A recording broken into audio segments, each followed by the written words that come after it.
So guys I have important message for all of you. अभी जो मैंने video बनाया उसके अंदर मैंने कॉम्प्लीमेंट ऑफ सेट नाम से कंसेप्ट समझाया है, लेकिन मैं कुछ वर्ड्स के अंदर कंफ्यूज हो गया। बेसिकली एक्चुअली मैं इमेजिनरी नंबर्स के ऊपर वर्क कर रहा था, उसके ऊपर नई वीडियो बनाने के लिए। तो इमेजिनरी नंबर्स के अंदर एक कंसेप्ट होता है कॉन्जुगेट ऑफ कॉम्प्लेक्स नंबर्स। तो वो वर्ड कॉन्जुगेट और कॉम्प्लीमेंट ऑफ सेट्स के बीच में, वो कॉम्प्लीमेंट और कॉन्जुगेट में मैं कंफ्यूज हो गया, और अगले वीडियो में मैं कॉम्प्लीमेंट की जगह कॉन्जुगेट बोल रहा था। तो आई एम रियली सॉरी इस इनकन्वीनियंस के लिए, लेकिन आपको जहाँ भी मैं कॉन्जुगेट बोलूँ उसको कॉम्प्लीमेंट समझना है। बेसिकली कॉन्जुगेट ऑफ सेट अभी कोई कंसेप्ट नहीं है आपके लिए, कॉम्प्लीमेंट ऑफ सेट उसको समझना है। जहाँ भी मैं कॉन्जुगेट वर्ड बोल रहा हूँ उसकी जगह कॉम्प्लीमेंट समझना है। इसको आप ध्यान से नोट कर ले, कॉन्जुगेट की जगह कॉम्प्लीमेंट ही समझे। Hey guys, this is the second part of episode 3, और इसमें हम वेन डायग्राम्स के बारे में जानेंगे, उनके कुछ बेसिक्स को स्टडी करेंगे। तो आइए इस कंसेप्ट को फोड़ देते हैं। So what are Venn diagrams?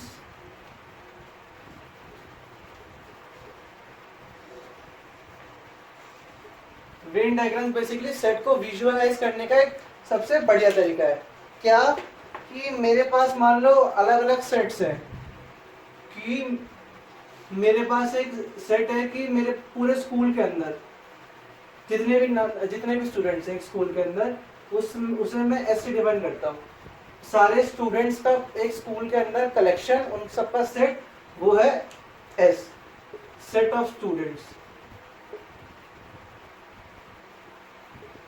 ठीक है, उनमें से जो बच्चे फिजिक्स पढ़ते हैं उन बच्चों का कलेक्शन वो है पी, स्टूडेंट्स जो फिजिक्स पढ़ते हैं, हु स्टडी फिजिक्स।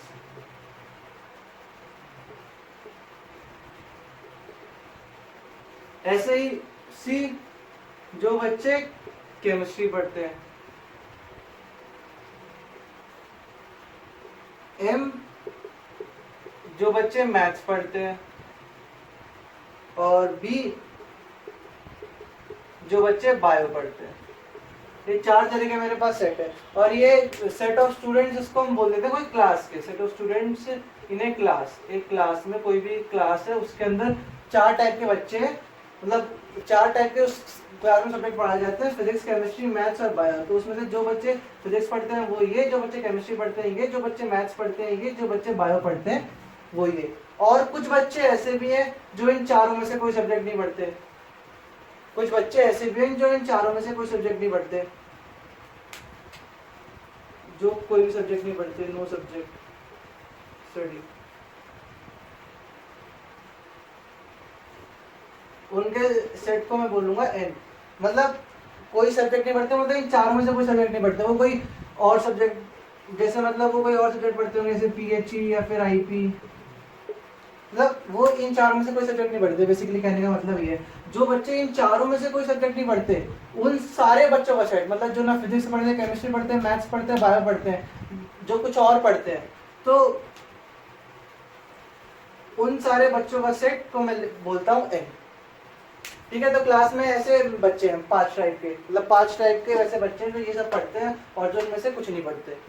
तो अब इनको मुझे दिखाने का, मुझे इतनी सारी चीजें लिखनी पड़ी आपको बताने के लिए। फिर अभी मुझे अगर इसमें से लिखना पड़े कि क्लास में कितने स्टूडेंट्स हैं, तो मैं लिखूंगा मान लो 100, उसमें से कुछ 20 इतने हैं, 30 इतने हैं, 10 इतने हैं, ये सब मुझे लिखना पड़ेगा, और इतनी सारी बड़ी कहानी लिखनी पड़ेगी। तो उससे अच्छा मैं एक इस सेट्स को विजुअलाइज करने का एक अच्छा तरीका सोचता हूँ। क्या कि सबसे पहले मैं अपनी बाउंड्रीज बनाऊंगा। मतलब विजुअलाइज करने की कैसे करूंगा कि जितने बच्चे हैं, मतलब जितने ज्यादा बच्चे होंगे मैं उनको उतना ज्यादा इस बोर्ड पे एरिया दे दूंगा। कि मान लो 30 बच्चे हैं, तो उन 30 बच्चों का सेट को मैंने ऐसे दिखा दिया, और ये एरिया बता रहा है कि इसमें 30 बच्चे हैं। तो जिसमें 20 बच्चे होंगे वो थोड़ा छोटा एरिया होगा, जिसमें 10 बच्चे होंगे थोड़ा और छोटा एरिया होगा। मतलब जो एरिया वाइज मैंने सेट के जो नंबर ऑफ एलिमेंट्स है उनको बांट दिया, और इनकी पोजीशन बता रही है कि ये कहाँ कहाँ पर है। ठीक है, तो मतलब एक तरह से ये एरिया के अंदर, ये एक एरिया के अंदर या फिर एक जगह के अंदर ये सारे सेट्स एग्जिस्ट करते हैं। तो अब मुझे वो जगह बतानी पड़ेगी, मतलब कहाँ एग्जिस्ट करते हैं। कोई भी चीज एग्जिस्ट करती है तो कहाँ एग्जिस्ट करती है पहले मुझे वो बताना पड़ेगा।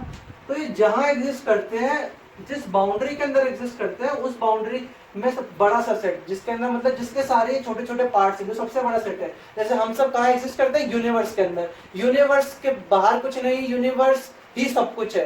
तो जो सब कुछ सबसे बड़ा सेट, जिसके अंदर ही सब कुछ, जिसके बाहर का कोई लेना देना नहीं, कुछ डिफाइन नहीं है, उसे कहते हैं हम यूनिवर्सल सेट।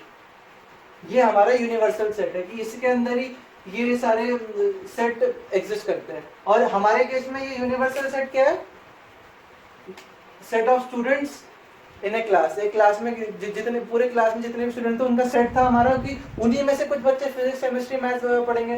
तो जो हमारा यूनिवर्स है, यूनिवर्सल सेट है, वो क्या है, एस। ठीक है, मैं नीचे लिख देता हूँ, एस वगैरह क्या थे, S student in class. P थे जो फिजिक्स पढ़ते थे, एम थे जो मैथ्स पढ़ते थे, बी थे जो बायो पढ़ते थे, सी थे जो केमिस्ट्री पढ़ते थे, और एन थे जो इन चारों में से कोई सब्जेक्ट नहीं पढ़ते थे, कोई अलग ही सब्जेक्ट पढ़ते थे, जो इन चारों में से कोई सब्जेक्ट नहीं पढ़ते थे। ठीक है, अब ये मेरे पास मेरी बाउंड्री तो डिसाइड हो गई, तो अब मुझे उसके अंदर सेट बनाने। तो मैं इसमें सेट बना दूंगा, ये चार क्या क्या बनाऊंगा, एक फिजिक्स, एक केमिस्ट्री, एक मैथ्स और एक बायो। अब मुझे ज्यादा इंफॉर्मेशन देनी नहीं पड़ी, इससे बंदा आराम से समझ जाएगा। कैसे, अब मान लो मेरे पास सिचुएशन ऐसी थी कि सारे बच्चे, मतलब कुछ बच्चे ऐसे होंगे जो सिर्फ फिजिक्स पढ़ते होंगे, कुछ बच्चे ऐसे होंगे जो सिर्फ केमिस्ट्री पढ़ते होंगे, कुछ बच्चे होंगे जो फिजिक्स केमिस्ट्री दोनों पढ़ते होंगे, कुछ बच्चे होंगे जो फिजिक्स केमिस्ट्री मैथ्स तीनों पढ़ते होंगे, कुछ बच्चे होंगे जो फिजिक्स केमिस्ट्री बायो तीनों पढ़ते होंगे। लेकिन ऐसा कोई बच्चा नहीं है जो चारों सब्जेक्ट एक साथ पढ़ता है। ऐसा कोई बच्चा नहीं है जो फिजिक्स केमिस्ट्री मैथ्स बायो एक साथ पढ़ता है। ये इन्फॉर्मेशन मुझे दी थी। ऐसा कोई बच्चा नहीं है जो मैथ्स और बायो एक साथ पढ़ता है। ये इन्फॉर्मेशन, तो मुझे कितनी सारी इन्फॉर्मेशन देनी पड़ती है अगर मुझे ये पर्टिकुलर सिचुएशन बतानी होती। लेकिन वेन डायग्राम से मैंने बस 4 सर्कल बना के और एक रेक्टेंगल बना के सारी सिचुएशन समझा दी।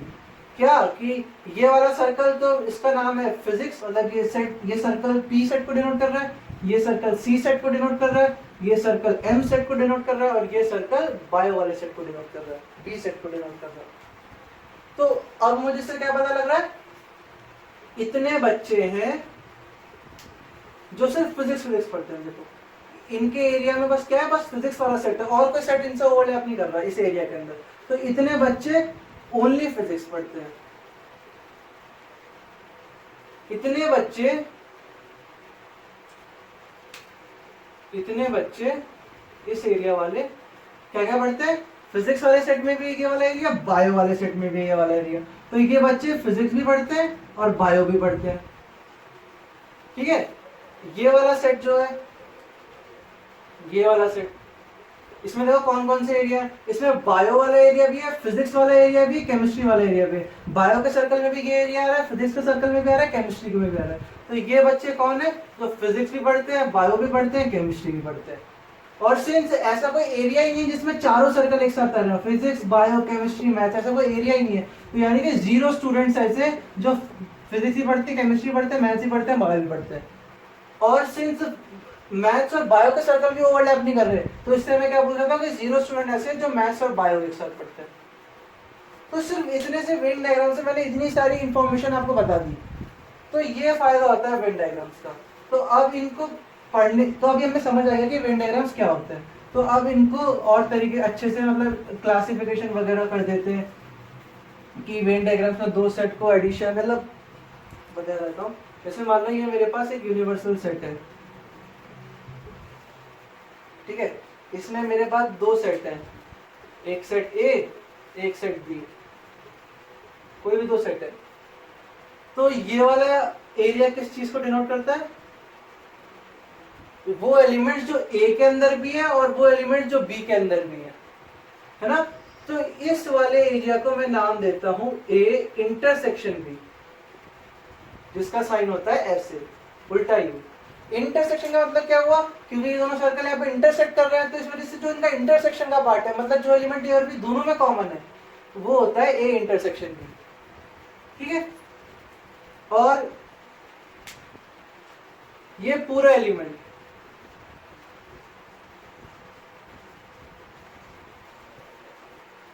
जो मतलब ये मैंने सारे वो एलिमेंट्स ले लिए ए और बी में, ए और बी में जितने भी एलिमेंट्स थे सारे हो गए। ए और बी में कुछ एलिमेंट्स कॉमन भी हैं और कुछ एलिमेंट ऐसे जो सिर्फ ए में है, कुछ एलिमेंट ऐसे जो बी में है।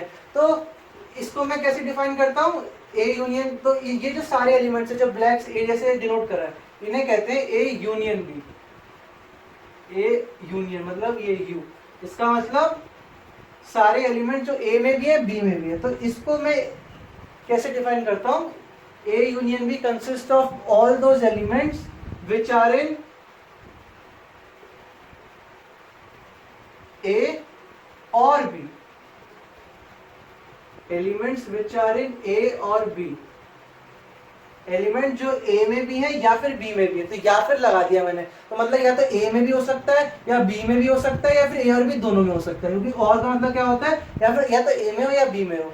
तो ये वाले एलिमेंट सिर्फ ए में है तो ये भी आ जाएंगे, ये वाले एलिमेंट सिर्फ बी में वो भी आ जाएंगे, और ये वाले एलिमेंट जो ए और बी दोनों में है तो या तो लगाए या तो ए में हो या बी में हो या दोनों में, और मतलब तो ये भी आ जाएंगे। तो मतलब ये पूरा एरिया आ जाएगा। ए इंटरसेक्शन बी का मतलब क्या होता है, elements which are in A and B, element जो A में भी है और B में भी है। ये है बस इसमें ये वाला पार्ट आएगा। क्यों, क्योंकि यही एलिमेंट जो A में भी है और B में भी है, मैंने एंड लगा दिया कि A में भी होना चाहिए B में भी होना चाहिए। तो बस इसमें ये वाली जगह आएगी। इतना समझ गए आप। ये बाहर वाली जगह क्या है, ये बाहर वाली जगह है जो यूनिवर्स में तो एग्जिस्ट करते हैं एलिमेंट्स, लेकिन ना ए में है ना बी में है।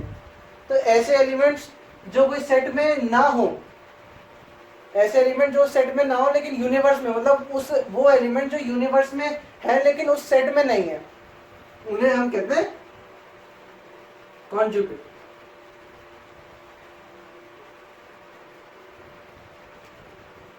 मतलब ए कॉन्जुगेट का मतलब क्या हुआ, इसको मैं कैसे डिनोट करता हूँ, उसके ऊपर एक डैश लगा के। तो ए कॉन्जुगेट का मतलब क्या हुआ, elements which are not in A but are in universe, या फिर यूनिवर्स में ऐसे एलिमेंट जो ए में नहीं है लेकिन यूनिवर्सल सेट में है, उन्हें हम कहते हैं ए कॉन्जुगेट। तो ये बाहर का एरिया है, ये यूनिवर्सल सेट में था लेकिन ए यूनियन बी में नहीं है। ये पूरा एरिया क्या कहेंगे, ए यूनियन बी। तो यूनिवर्सल सेट में लेकिन ए यूनियन बी में नहीं है। तो इस एरिया को मैं क्या लिखता हूं, A union B conjugate. A union B conjugate. तो कॉन्जुगेट का मतलब क्या होता है, जो उस सेट में नहीं है यूनिवर्स में है। तो ए कॉन्जुगेट को मैं वेन डायग्राम से कैसे दिखाऊंगा, इस वेन डायग्राम के अंदर, इस वेन डायग्राम के अंदर मैं ए कॉन्जुगेट बी को कैसे दिखाऊंगा।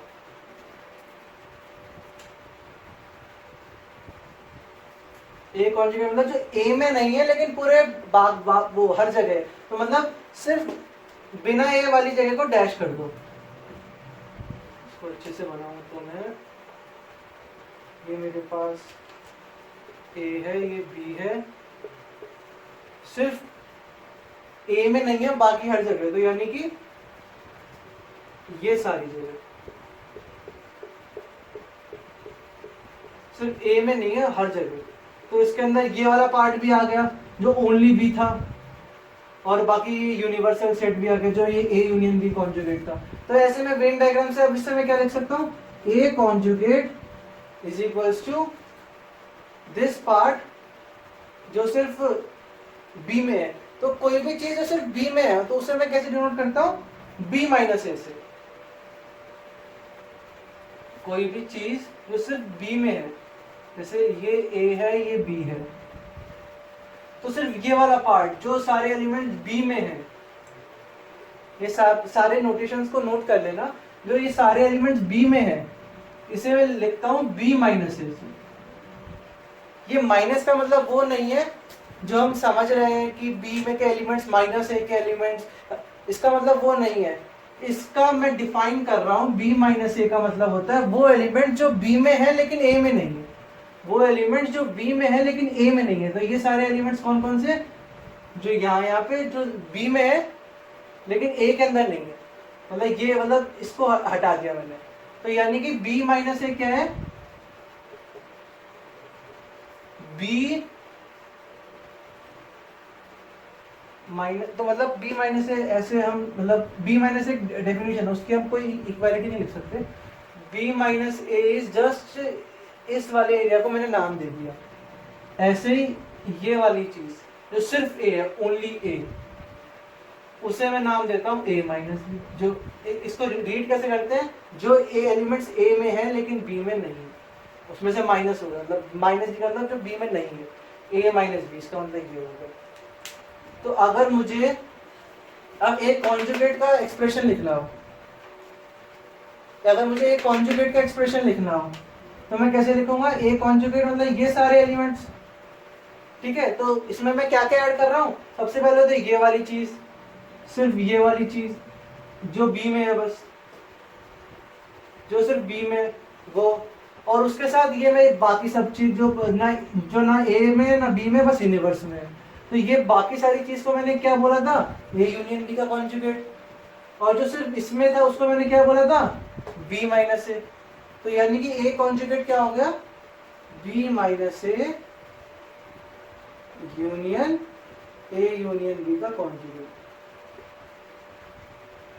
तो ऐसे हम, ये आइडेंटिटी आपको एनसीईआरटी में मिल जाएगी। तो हम ऐसे वेन डायग्राम्स की हेल्प की वजह से जितनी भी आइडेंटिटीज है जो एनसीईआरटी में गिवन है, उन सबका हम डेरिवेशन कर सकते हैं, या फिर उन सबको हम तभी के तभी निकाल सकते हैं।